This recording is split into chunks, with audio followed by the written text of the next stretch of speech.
ทุกๆค่ำคืนเฮาเคยสังเกตว่าดวงดาวที่มีแสงกระจายเต็มบนท้องฟ้านั้นมันเกิดขึ้นได้อย่างไรในสมัยอริสโตเติลเฮาเคยคิดว่าโลกของเฮาเป็นศูนย์กลางของระบบสุริยะจักรวาลมีดวงดาวและดวงอาทิตย์หมุนอ้อมรอบโลกฮอดสมัยฟีโคลัสที่ค้นพบว่าดวงอาทิตย์เป็นศูนย์กลางของระบบสุริยะบ่แม่นโลกที่เป็นศูนย์กลางของระบบสุริยะและจะมีโลกดวงดาวต่างๆที่โคจรอ้อมรอบดวงอาทิตย์เป็นวงวนและต่อมากาลิเลโอกาลิเลอีนักวิทยาศาสตร์ชาวอิตาลีได้ผลิตกล้องจุลทรรศน์ได้สำเร็จ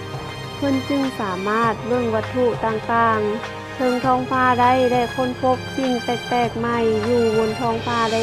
หลายและยังรวมถึงดวงจันทร์4ดวงที่โคจรอ้อมรอบดาวพฤหัสและต่อมาโจฮันเทเวิลก็ได้ค้นพบกฎเกณฑ์การเคลื่อนที่ของดาวที่อ้อมรอบดวงอาทิตย์และเฟิ่นบอกว่าพื้นที่3 แจจากดาวเคราะห์ไปในดวงอาทิตย์ในเวลาเท่ากันจะเฮ็ดให้พื้นที่มันเท่ากันต่อมาปริศนาที่อยู่ในนอกโลกก็ค่อยๆไล่เคลี่ยคายออกเมื่อเสือกไอแซคนิวตันนักวิทยาศาสตร์ชาวอังกฤษได้ค้นพบแรงดึงดูดและการเคลื่อนที่ของวัตถุเพราะมันได้อธิบายถึงปรากฏการณ์ต่างๆของโลกและการโคจรอ้อมรอบดวงอาทิตย์ของดาวเคราะห์ได้อย่างละเอียดในขณะที่แอสมันเป็นผู้สำรวจพบว่าดาวหางดวงหนึ่งโคจรมาให้ชาวโลกได้เห็นทุกๆค่ำคืนเมื่ออีเวิร์ดแอสไตน์ค้นพบว่าแสงมันเคลื่อนที่เป็นเส้นโค้งถ้าแสงเคลื่อนที่เข้าหาใกล้วัตถุที่มีแรงดึงดูดสูงและทุกสิ่งในเอกภพเคลื่อนที่ไปบ่หยุดนิ่งและเพิ่นจึงได้ค้นพบเห็นสูตรการเปลี่ยนแปลงมวลสารกับพลังงานจะได้เป็น E เท่ากับ mc กำลังสองต่อมาแอสวิน ลาเวอร์นักวิทยาศาสตร์ชาวอเมริกาได้เสนอทฤษฎีว่าด้วยการเคลื่อนที่ของเอกภพที่เฮาเอิ้นว่าทฤษฎีวิกแวงเพราะว่าเพิ่นสังเกตเห็นกาแล็กซี่ทั้งหลายเคลื่อนที่ห่างออกจากกันจนมาฮอดศตวรรษที่20สตีเฟน ฮอว์กิงจึงได้นำทฤษฎีพื้นฐานของนักวิทยาศาสตร์กลุ่มก่อนมาอธิบายความเป็นไปในจักรวาลเพียงจุดเริ่มต้นของการระเบิดที่เฮ็ดให้เอกภพนี้ถูกกำเนิดขึ้นการระเบิดครั้งยิ่งใหญ่ที่เฮาอาจจะคุ้นเคยกันมานั้นมีชื่อว่าวิกแวงเอกภพที่เฮาฮู้จักนั้นมีขนาดกว้างใหญ่ไพศาลที่บรรจุทุกสิ่งทุกอย่างในอวกาศเอาไว้รวมทั้งโลกดวงอาทิตย์ดวงจันทร์ดาวเคราะห์ดาวฤกษ์และกาแล็กซี่อีกหลายที่นับบ่ถ้วนสุริยะของเฮาเป็นเพียงส่วนหนึ่งของกาแล็กซี่ทางช้างเผือกซึ่งประกอบรวมเข้ากับหลายกาแล็กซี่จำนวนหลวงหลายกลายเป็นเอกภพโดยกาแล็กซี่ที่อยู่ใกล้เฮาที่สุดอยู่ห่างจากโลกแม่น2 ล้านปีแสงนักวิทยาศาสตร์ยังเชื่ออีกว่าเอกภพของเฮาเริ่มต้นกำเนิดขึ้นเมื่อประมาณ 13,000 ล้านปีถึง 14,000 ล้านปีมาแล้วโดยการระเบิดใหญ่เอิ้นว่าวิกแวงซึ่งมีอุณหภูมิสูงหลายประมาณ 10^32 องศาเคลวินแต่มีขนาดน้อยเป็นจุดน้อยๆที่รวบรวมมวลสารและพลังงานทางเอกภพหลังจากการเกิดวิกแวงทำอิฐเอกภพอยู่ในรูปแบบพลังงาน เมื่อเอกภพขยายตัวขึ้นแห้งลึงรูดก็เฮ็ดเวียกแห้งลึงรูดคือสิ่งที่รูดเอาวัตถุในเอกภพเข้าหากันจนก่อให้เกิดเป็นก้อนก๊าซและกลายเป็นราวฤกษ์ขนาดใหญ่นี้จะถูกรูดเข้าหากันกลายเป็นกาแล็กซี่อย่างที่ปรากฏให้เฮาเห็นเป็นรูปไข่หรือรูปสไปรัลในปัจจุบันแต่อยู่ในกาแล็กซี่ก็ยังมีราวฤกษ์เกิดขึ้นอีกเรื่อยๆและยังมีแห้งดึงดูดให้กาแล็กซี่ที่อยู่ใกล้ยับเข้าหากันแล้วเฮ็ดให้มันโฮมโตกันและกาแล็กซี่ก็ยังเปลี่ยนรูปร่างได้หลายรูปแบบของกาแล็กซี่ที่อยู่ในเอกภพได้กระแจกกระจายกันอยู่อย่างสม่ำเสมอวางว่อนก็อยู่เรียงกันเป็นแถวและวางว่อนก็รวมโตกันอยู่เป็นกลุ่มกาแล็กซี่ที่เฮาอยู่ในปัจจุบันนี้เอิ้นว่ากาแล็กซี่ทางสร้างเฟือกซึ่งประกอบด้วยราวฤกษ์ราวเคราะห์และก๊าซที่เอิ้นว่าเนเวราทางสร้างเฟือกเกิดขึ้นเมื่อประมาณ 14,000 ล้านปีมาแล้วจากกลุ่มก๊าซขนาดใหญ่มันจะหมุนอ้อมรอบตัวเองซ่าๆแห้งดึงดูดของก๊าซเข้าหาจุดใจกลางเฮ็ดให้ก๊าซยุบตัวลงเป็นรูปจานคว่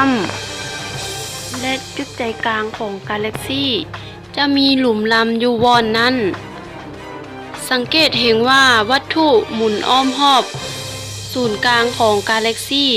โดยความไวสูงและนี่ก็คือหลุมลำที่มีแรงดึงดูดสูงดึงดูดเอาทุกสิ่งลงไปในหลุมนั้นแม้กระทั่งแสงสว่างที่มีความไวสูงก็ยังบ่สามารถออกมาได้เฮาจึงเห็นหลุมนั้นมืดในขณะเดียวกันนั้นก็ส่งพลังงานที่เก็บไว้ออกมาในกาแล็กซี่ทางช้างเฟือกและไฟในหลุมลำที่คนเฮาเบิ่งบ่เห็นนั้นยังมีสิ่งที่น่าสนใจหลายอย่างที่น่าค้นหา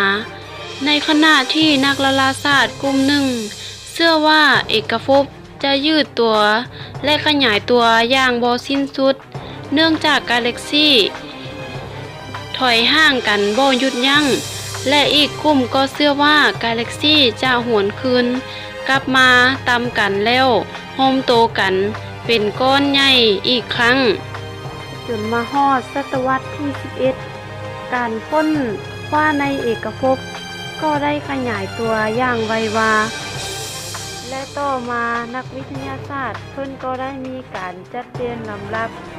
ของราวเคราะห์ที่โคจรอ้อมรอบดวงอาทิตย์อันดับที่1แม่นดาวพุธซึ่งดาวพุธเป็นดาวที่อยู่ใกล้กับดวงอาทิตย์หลายที่สุดเป็นดาวเคราะห์ที่น้อยกว่าหมู่ในระบบสุริยะจักรวาลอันดับที่2แม่นดาวศุกร์เป็นดาวเคราะห์ที่อยู่ห่างจากดวงอาทิตย์เป็นอันดับที่2และมีขนาดใหญ่กว่าดาวพุธและดาวอังคาร2เทื่อและต่อมาแม่นโลกเป็นอันดับที่3ที่ห่างไกลจากดวงอาทิตย์และเป็นวัตถุเพียงหนึ่งเดียวที่มีสิ่งที่มีชีวิตอาศัยอยู่ได้และกำเนิดเมื่อประมาณ 4,500 ล้านปีแสงมาแล้วและต่อมาแม่นดาวอังคารเป็นดาวเคราะห์อันดับที่4ที่ห่างจากดวงอาทิตย์ถัดจากโลกและเป็นดาวเคราะห์ที่น้อยที่สุดในระบบสุริยะเป็นอันดับ2รองจากดาวพุธดาวอังคารซึ่งเอิ้นอีกชื่อว่าดาวแดงและต่อมาแม่นดาวพฤหัสเป็นดาวเคราะห์ที่ห่างจากดวงอาทิตย์เป็นอันดับที่5และเป็นดาวเคราะห์ที่ใหญ่ที่สุดกว่าหมู่ในระบบสุริยะและในดาวพฤหัสยังมีดวงจันทร์ที่เป็นบริวารอีก4ดวงที่โคจรอ้อมรอบดาวพฤหัสและต่อมาแม่นดาวเสาร์ ลาวเสาร์เป็นลาวข้ออันดับที่6ที่ห่างจากดวงอาทิตย์ถัดจากลาวพฤหัสและต่อมาแม่นลาวยูนัสลาวยูนัสเป็นลาวข้ออันดับที่7ที่ห่างจากดวงอาทิตย์ในระบบสุริยะและมีขนาดใหญ่เป็นอันดับ3ของระบบสุริยะ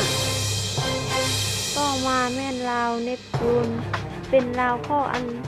ดับที่8ของระบบสุริยะที่ห่างจากดวงอาทิตย์และต่อมาแม่นลาวพลูโตเป็นลาวข้ออันดับที่9ที่มีมวลสารหลายที่สุดเป็นอันดับ2ในระบบสุริยะจนมาฮอดพ.ศ.